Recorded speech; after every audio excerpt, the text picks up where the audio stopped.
Assalamualaikum warahmatullahi wabarakatuh. Jadi, kali ini aku akan membahas topik tentang trauma perselingkuhan. Tapi sebelumnya, perkenalkan nama saya Arisya Silangan dari Offering D, Universitas Negeri Malang, Fakultas Psikologi. Jadi, kembali lagi yang tadi ya, aku akan membahas trauma perselingkuhan. Perselingkuhan bukan sekedar masalah moral atau sosial, tetapi juga bisa menimbulkan dampak psikologis yang mendalam bagi korban.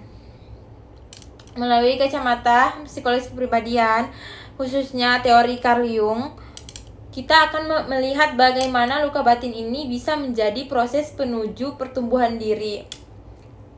Yang pertama, cinta dan komitmen. Dalam pasangan Maslow dan Erikson, manusia memiliki kebutuhan dasar akan cinta, keintiman, dan rasa aman dalam hubungan. Hubungan romantis yang sehat dibangun atas komitmen dan kepercayaan, namun ketika komitmen itu dilanggar lewat perselingkuhan, dunia emosional seseorang bisa runtuh seketika. Rasa percaya yang tadinya menjadi fondasi berubah menjadi sumber luka dan kebingungan. Yang kedua, trauma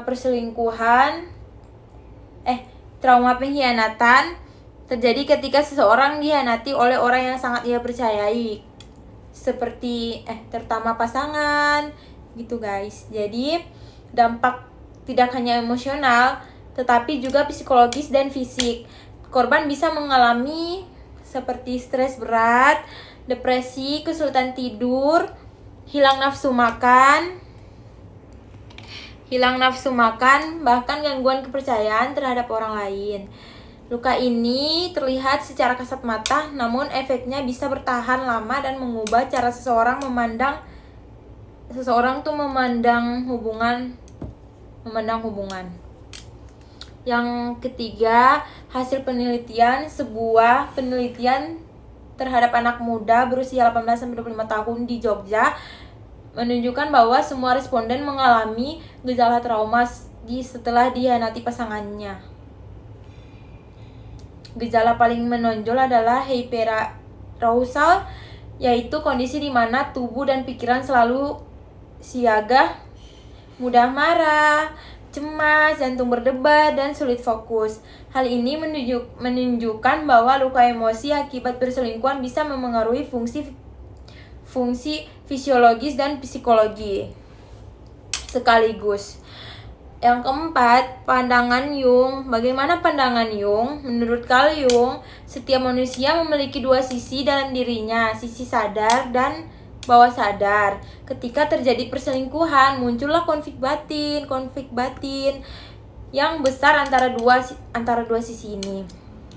Pengkhianatan memunculkan sisi gelap dalam diri yang berisi rasa marah, sakit hati, dendam, dan rasa tidak percaya. Namun, Jung percaya bahwa di balik penderitaan ada potensi untuk individuasi, yaitu proses menjadi diri yang lebih utuh, yang artinya jika korban mampu menyadari dan mengelola trauma tersebut, luka itu justru bisa menjadi jalan menuju penyembuhan dan kedewasaan psikologis. Yang kelima, proses penyembuhan dari trauma perselingkuhan tidak berarti melupakan atau berpura-pura tidak terjadi. Menurut Jung, penyembuhan sejati datang dari penerimaan diri dan refleksi batin. Ada dua penerimaan, yaitu analisis mimpi untuk memahami pesan dari alam bawah sadar, dan satunya lagi imajinasi aktif, yaitu membiarkan pikiran dan perasaan mengalir bebas untuk menemukan makna dari pengalaman traumatis. Proses ini bisa membantu korban memahami bahwa rasa sakit bukan akhir, melainkan bagian dari transformasi diri. Kesimpulan dari ini semua tuh, trauma akibat perselingkuhan bukan hanya luka emosional, tetapi konflik batin yang bisa mengubah kepribadian seseorang. Namun, jika dihadapi dengan kesadaran, dukungan sosial, dan refleksi diri yang mendalam, luka itu dapat menjadi jalan menuju pertumbuhan psikologis dan kedewasaan dalam mencintai baik diri maupun orang lain. Jadi guys, meskipun perselingkuhan bisa meninggalkan luka yang sangat dalam, dari sudut pandang Jung, setiap luka menyimpan potensi penyembuhan. Seperti kata Jung juga, kesadaran sering lahir dari penderitaan, dan dari sana kita bisa belajar untuk menjadi manusia yang lebih utuh. Sekian dari saya.